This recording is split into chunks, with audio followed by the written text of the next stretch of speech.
Hi Virgo-libra. Welcome to your timeless astrology tarot reading here at Cusp of Roses. My name is Gabrielle, for those of you that might be new. For those of you returning, welcome back. Thank you so much for being here. Hi Queen. Good to see you, love. We are going to get into how the current astrology or what energies are guiding and supporting, influencing you in this moment. I was really pulled to your sacral chakra. Okay, I think that's going to be super important here for you to tune in, tap in with that energy center. All right, so we're going to get that incense lit. I'm going to sound my singing bowl 1 to 3 times, depending on how I intuitively feel guided to. Then we'll get into your channeled messages and then see what the cards have to say. There will be an extended on Patreon. For those of you that might be interested, we'll go a little deeper into this energy, but we'll just see what's around you, see what's connected to you, and what's most important for you to know in this moment, all right? Go ahead and do whatever grounding and gratitude practice feels right and best for you in this moment. And let's get started.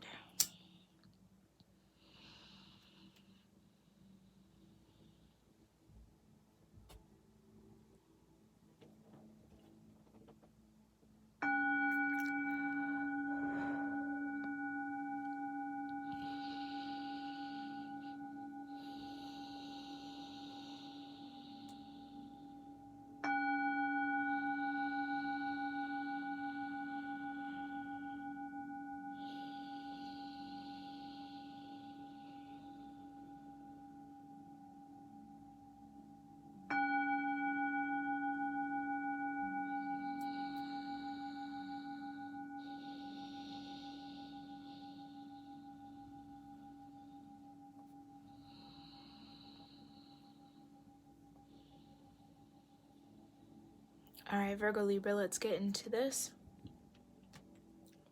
Yeah, Queen of Swords energy. And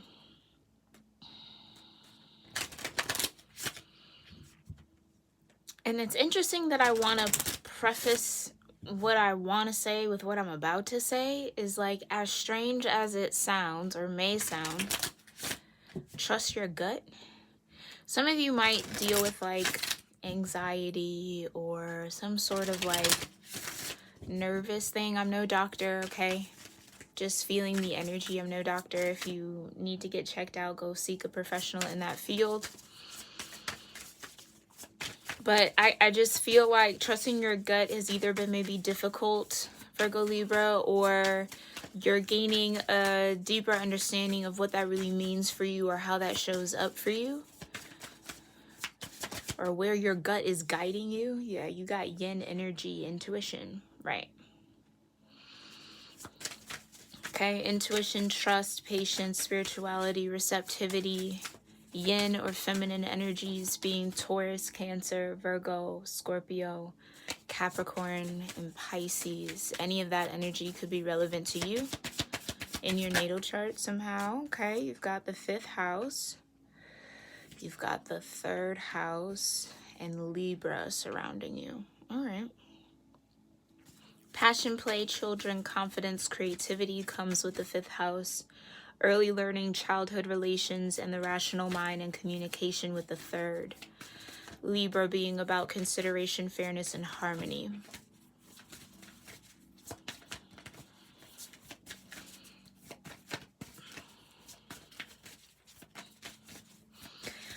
Virgo Libra, with you showing up here in your Libra dynamic, and I was about to say, I almost feel like there's a gift that could be unlocking for you, maybe a spiritual one. It can be in the realm of an emotional one, a mental one, whatever the case may be. Some sort of gift that you've had. Something maybe you didn't know was a gift. Something you maybe somehow feel like everybody is good at, but actually, I'm not going to say it's just you, but you might be a part of like a select group of people who have this gift, talent, situation. Only thing to pop out is the moon. Yeah. Satisfy emotional needs, nurture self and others. Aries energy. So maybe healing,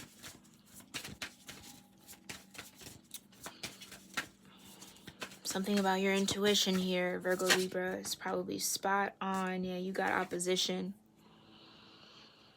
Whatever was blocking your intuition could be lifted soon, balanced out soon. Aries and Libra, North Node, South Node energy. With the lunar celestial body there.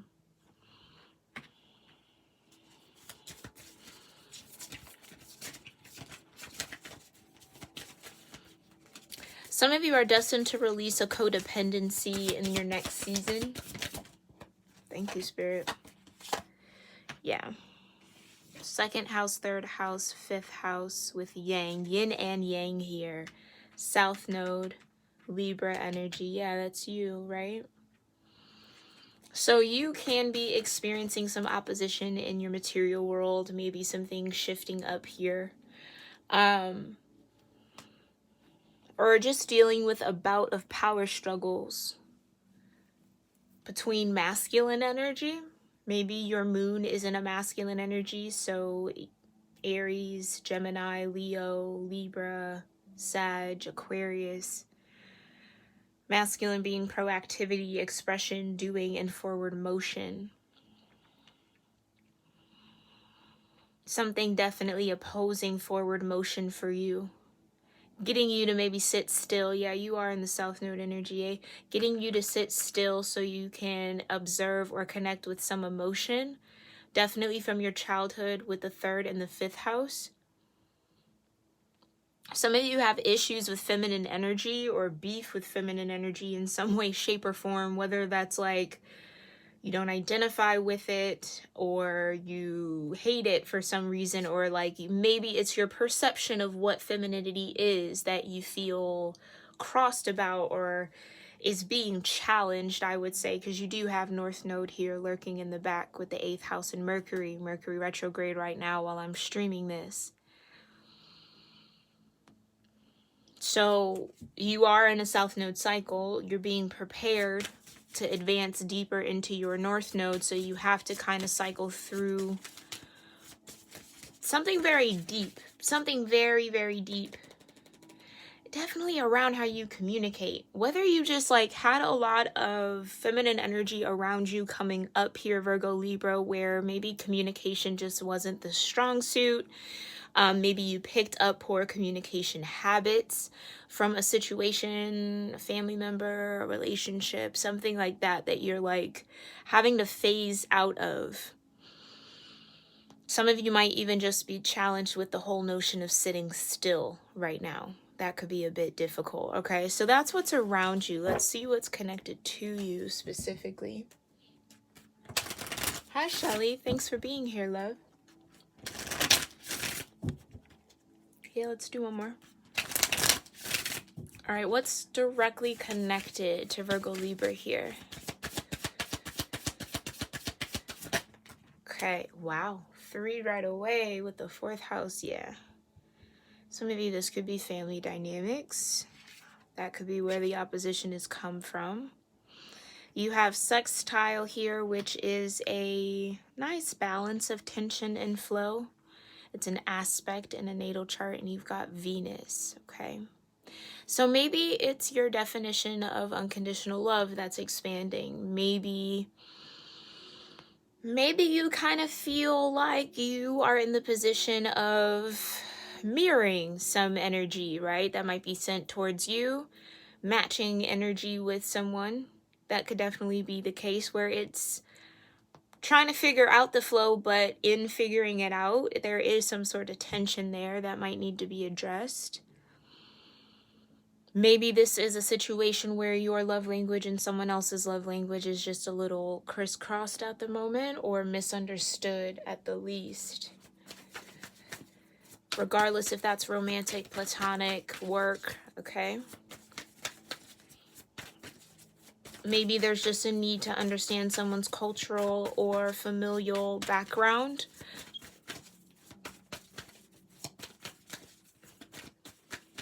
To gain a deeper perspective around what's important to them. Yeah, the sun, what their ego might be based off of, or where some facet of someone's ego comes from.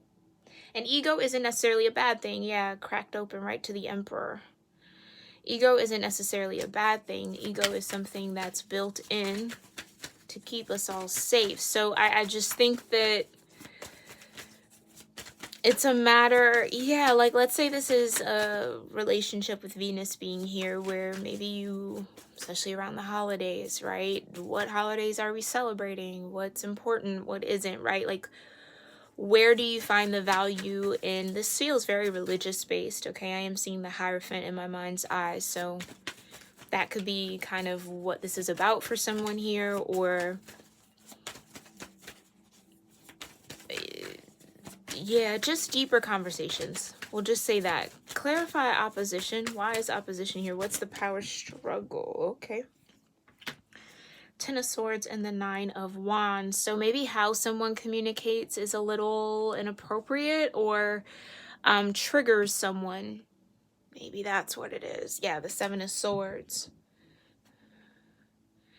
The way someone communicates could trigger somebody here.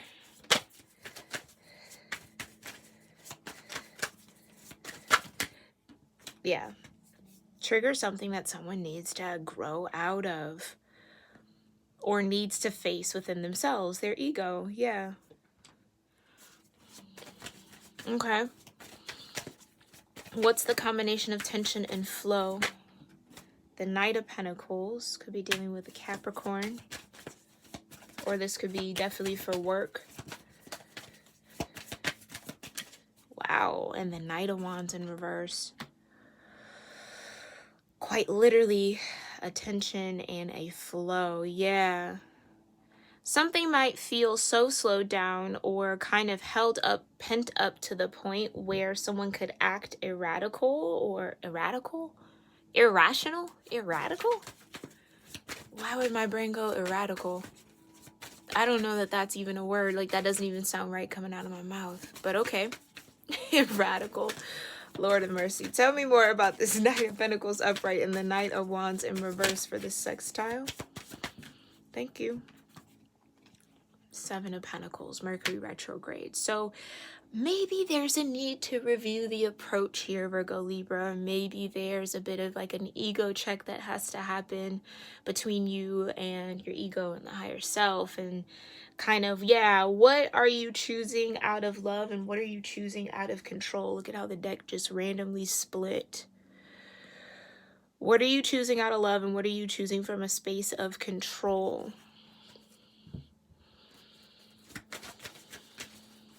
Okay. And how is that showing up in your relationships? And more importantly, the relationships maybe closest to you at this moment. Why is Venus here for Virgo Libra? Yes, Venus rules Libra energy, but 3 of Swords, right? Maybe there's going to be a moment here, Virgo Libra, where something that did cause a lot of heartbreak, a lot of turmoil in your life, a lot of pain, something that has maybe been hard to forgive, let go of, free yourself from. You're finally getting the key to that door to leave this in the past. Because you're finally able to sit still enough, 7 of Pentacles, to see where your impulse might be overruling your logic, okay? And there's the Moon, right? 5 of Swords and the Moon for Venus. How do you trust love? How could you trust love after what you've been through, right? 10 of Swords has started your reading. Yeah, this is some deep mending. Deep mending in the heart. But what I love about the sacral chakra being the incense we're burning for you, it's allowing yourself to feel it all the way, Virgo Libra. Not compartmentalize it, not make sense of it, rationalize it, but just feel it. Feel it. Don't judge the feeling, just feel it. Don't become the feeling, just feel it. It'll pass. Some of you definitely have some pent up like tears. I can kind of feel a swelling in my throat that need to fall, and let that fall. And if that's been happening since this full moon, that's fine and normal, yeah. Fourth house energy, the Four of Cups. Interesting. Cancer, Cancer. Okay. What part of your cultural or familial roots, your sense of home, peace, and comfort are you being asked to look at? Are you being asked to question? Are you being asked to see if it's still healthy for you? Is it still in alignment for you?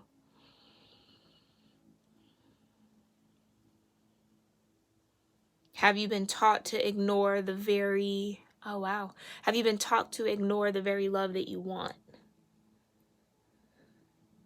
Like, it almost feels that deep here, Virgo Libra, like there's a layer of self that's lifting off of you. A layer of self created by the ego to protect you, maybe.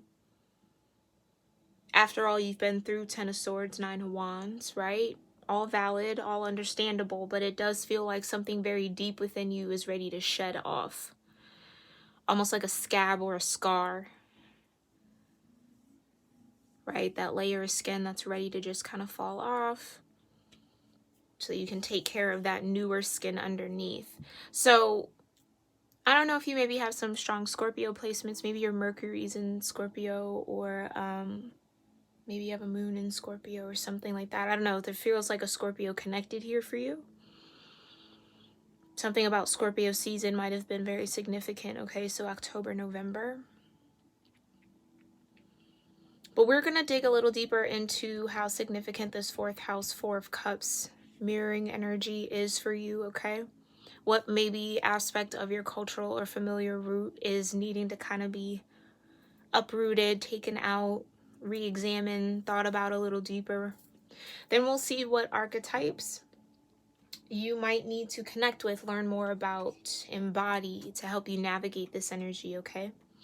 Then we'll also pull from a manifestation practice oracle deck that I have and see kind of what affirmations, what practices you might be able to put in place to kind of really ground this in. All right. So if you're interested in that extended, that will be on Patreon. It will be a live reading right after this one. That link to Patreon is in the description box below.